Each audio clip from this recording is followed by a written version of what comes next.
नमस्कार शेतकरी मित्रांनो, ॲग्री डॉक्टरमध्ये आपले स्वागत आहे। प्रथमतः आमच्या चॅनलवर जर आपण नवीन असाल तर ॲग्री डॉक्टरला आपण सबस्क्राईब करा। तिथे दिसलेले बेल आयकॉनवर क्लिक करून आमच्या व्हिडिओचे नवीन नोटिफिकेशन आपल्यापर्यंत मिळून जाते। तर जे आतापर्यंत मी डाळिंब पिकाचे आपल्यापर्यंत नियोजन शेअर करत होतो, त्याच नियोजनाचा हा एक रिझल्ट आपल्याला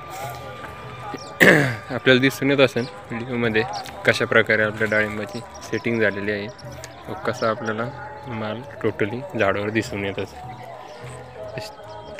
भरपूर असे आपले जे झाडं आहे, भरपूर म्हणतात जे सर्वच झाडं आपले 100+ सेटिंग आपल्या झाडावर झालेले आहे आणि कोणत्याहीच प्रकारचा रोग, काही झाडाचा जो कलर आहे तो असा डाऊन, काही असा कोणताही इफेक्ट आपल्या झाडावर दिसत नाही। जे नियोजन मी तुम्हाला सांगतो त्याच नियोजनानुसार मी हा बाग टोटली आणलेला आहे। दिसून येत असेल हे बघा, हे फळाची साईज आहे, अशा प्रकारे फळं आहे याच्यावर। तर टोटल फळं आपल्याला क्लिअरली दिसून येत आहे। तर आपण जे नियोजन सांगतो त्या टायमानुसार जर आपण नियोजन केलं तर आपल्या फळाला कुठंच काहीच प्रॉब्लेम नाही। हे बघा फळं क्लिअर टोटल, ना कुठं आळी आहे, ना कुठं करपा आहे, किती टेम्परेचर असलं तरी कुठं फळावर आपल्याला कुठंही इफेक्ट पण दिसत नाही आहे फळावर, जेणेकरून आपण म्हणू शकतो की काही त्याच्यावर इफेक्ट झाला आहे उन्हाचा, कशाचा काही परिणाम। कोणत्याही फळावर आपल्याला उन्हाचा काही इफेक्ट नाही। त्यासाठीच आपण टाईम टू टाईम तुम्हाला कोणता स्प्रे केव्हा घ्यायचा आहे हे नियोजन आपण तुम्हाला देत असतो, कारण की आपण कोणतंही फालतू नियोजन तर देत नाही। ज्याचा अनुभव आम्ही घेतो तोच अनुभव आम्ही तुम्हाला शेअर करतो। दिसत असेल कशा प्रकारे सेटिंग आहे, तर खूप छान पद्धतीने सेटिंग झालेली आहे, चांगल्या प्रकारे।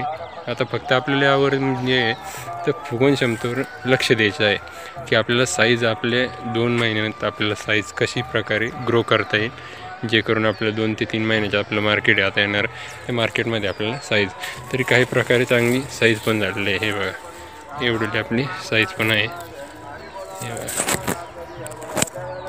त्या विषयाने चांगल्या प्रकारे साईज पण आहे भरपूर याच्यात। हा बाग पहिल्यांदाच धरलेला बाग जो आहे तो आहे, जो आपला पहिला बार आपण धरला होता तो आपला फेल गेला, तर आपण सेकंड राऊंड धरला होता त्याचा खूप, परत आपण खर्च करून परत बार आणला त्याला, पण चांगल्या प्रकारे सेटिंग झाली आपली। 100+ फळं त्याला आपण सेटिंग केलेली आहे, दिसून येत असेल आपल्याला फळं बी ओकेमध्ये। त्यामुळे जे आपण नियोजन देतो तेवढं जरी तुम्ही फॉलो केलं तर कोणताही तुम्हाला जास्तीचं काही खर्च करण्याची जरूरत नाही। फक्त जे शेड्यूल सांगतो आपण ज्या त्या टाईमला तेवढं जरी केलं तरी ओके।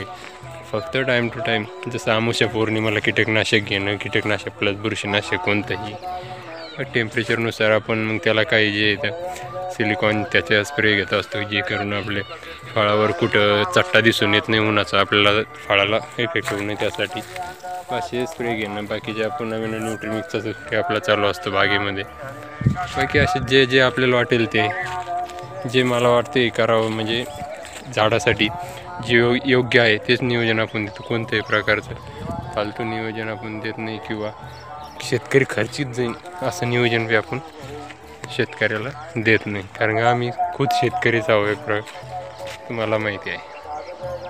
चला, तर आपल्याला जर व्हिडिओ आवडला असेल तर लाईक, शेअर आणि सबस्क्राईब करा, आणि कोणत्याही प्रकारचा जर आपल्याला व्हिडिओ लागत असेल तर कमेंट बॉक्समध्ये कळवा, त्यावर आपण पूर्णतः फुलप्रूफ व्हिडिओ बनवू। काही जर माहिती लागत असेल ते बी कमेंट बॉक्समध्ये सांगा, उत्तर दिले जाईल।